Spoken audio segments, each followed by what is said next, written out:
Well, this is how I use less pesticides at home.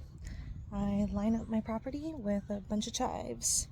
Got really good for, well, repelling insects. Ants don't like them, snakes don't like them, rodents don't like them. Excuse my shadow. Got them all the way down here. Hopefully this little guy will take over my entire lawn. It is lemon thyme. You can turn it into teas. It spreads through branching, so it's a lot like grass. Some people actually use it as a ground cover. This is lemongrass. Frost kind of made it pretty brittle, but when you see these green parts, you know it's alive. So, of course, more chives along the entire way.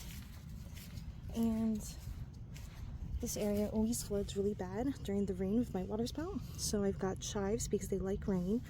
I planted some echinacea seeds. Hopefully they will take off and grow super well since they do love a lot of moisture, but they love well draining soil. This soil, would you call that sandy or would you call it clay? I just know it floods and there's a ton of rain. So with that, I put this lemongrass where you can see it really was affected by the frost, but there's still some life to it. There's some garlic cloves planted. Hopefully they will grow here in a few months. And of course, more chives. Okay, so definitely wasn't my best angle, right? But because Florida's a dirty place, we have a lot of pests. There's definitely like wildlife around. I try to use as little chemicals in my home as possible. So instead of using a lot of pesticides, I'll actually plant a ton of lemon thyme, which is really good because it branches kind of weedy. It's almost related to the mint family, so it does spread quite a bit. But because of its strong citrusy scent, a lot of pests, rodents, snakes do not like them. So hopefully my yard will be insect or at least pest free, because we want some insects. They do flower, so they do attract a lot of pollinators like the butterflies. They don't necessarily attract as many of the bumblebees as far as I know of, but we'll see. But that's also why I have the chives. So hopefully along my entire property I have the chives lined up. And with my water spouts, I've kind of got it into a little bit of permaculture, a little bit of horticulture, where like, okay, what am I going to do with all this rain? Obviously the lawn isn't good enough to prevent the flooding, right? So I planted plants that thrive in rainy, humid environments or really love water, like echinacea. Garlic, I think, likes humidity, but really likes well-draining soil. The chives have really expansive roots, and a couple years ago I did dump a ton of earthworms in that soil, and the soil has, well, you saw what it looked like. I don't know if it's sandy. I think it would be considered well draining, but it's definitely moist. We did have a lot of rain lately. And the lemongrass is the natural mosquito repellent. I don't have citronella just because you can't really cook with it, but lemongrass you can. So anything I plant, it really has to have dual purpose. And until those garlic cloves are large enough to harvest, which probably won't be until the fall, once it does sprout, I'll be able to harvest the scapes or the green shoots and add them to salads, saute them up in recipes. So cross my fingers I don't kill them first. All right, here's a garden update from the Jacksonville Business Connections Holistic Healing Show. There was a couple plants I cheated on.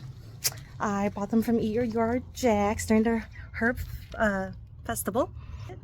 This is the Munstead Lavender. It is cold hardy and it is considered an English lavender, so great for relaxing. We're not gonna really focus too much on this, but I did plant all these are marigolds. So this is 1, 2, 3, 4, 5, 6, 7, 8, 9, 10, 11, 12, 13, 14, 15, 16, 17, 18, 19, 20, 21, 22. Do I really have to keep counting? So in here were bell pepper seeds, and then I planted a couple of them that sprouted into the dirt. So hopefully I will have bell peppers this year. And then there's another one somewhere, but I lost it. Oh, hey, something's been digging in my garden. Well, that's rude. Oh, I think these are my bell peppers. Or they're weeds. I can't tell. Okay, so here's another one. I honestly don't remember if I propagated this, like divided it from an existing plant I already had, or I bought it. But I do know that I decided to put it in the ground between my property and the neighbors because mint is supposed to be really good at repelling ants, mosquitoes, and when you have a house of dogs and a mom who hates bugs, you know where I'm going with that.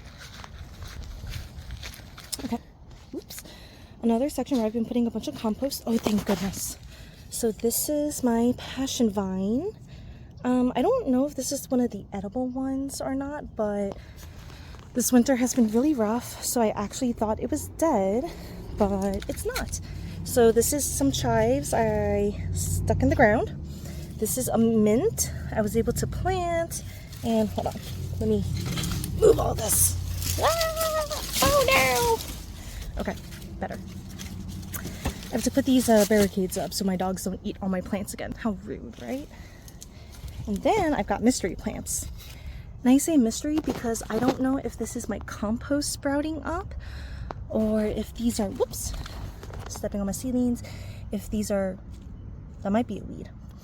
This might be my tomato seeds I planted, or my snapdragons, or my tomatoes, or cucumbers, or bell peppers. So really, I have no idea, but it's something. So if y'all were following, my mom got a bunch of chives from a grocery store. I threw them into the yard for compost, and some of them sprouted, and so now I have a natural perimeter of chives to help repel pests. So fortunately, chives are one of those things that you plant once and like harvest forever, because I've had chives for about 3 years now and they have not died, and I've really neglected them. So the people who think they kill succulents, I would say give those a try. To my surprise, Google Image app, plant identifier says this is a pumpkin. I don't know how I planted a pumpkin. And the orange blossoms, some happy bumblebees zooming around, but they are blooming. It's gotten huge. This is a 3-year-old orange tree. To be honest, I'm glad I really didn't kill it because I accidentally planted 2 feet deep into the ground. I thought I killed it, but it is smelling delicious, or so I think, considering I can't really smell. Oh, oh, there are some bumblebees. Oh, I see 4, 5. Ooh, we are gonna have some good oranges this year. I just have to say, I am so impressed with myself that I have not killed these garlic cloves yet. It took me about 3 years and then a few years because I have always killed garlic cloves, and yay! Fortunately, this year I think I have figured out how to have a green thumb, or at least deter my dogs from eating all of my plants. So as you can see here, I have a bunch of picking cucumber seedlings that have finally sprouted. Took a couple weeks. I actually thought I killed it because they just weren't sprouting. But the germination phase for cucumber seeds took a little bit longer. And I have no idea what type of butterfly this is. But the pollinators, aka the butterflies, are happy and fluttering around my garden. So that's a win. And last but not least, our co-hosts, our functional garden VIPs, the companions that put a smile on our face every day, all day, 365 days a year. Stella and Bear.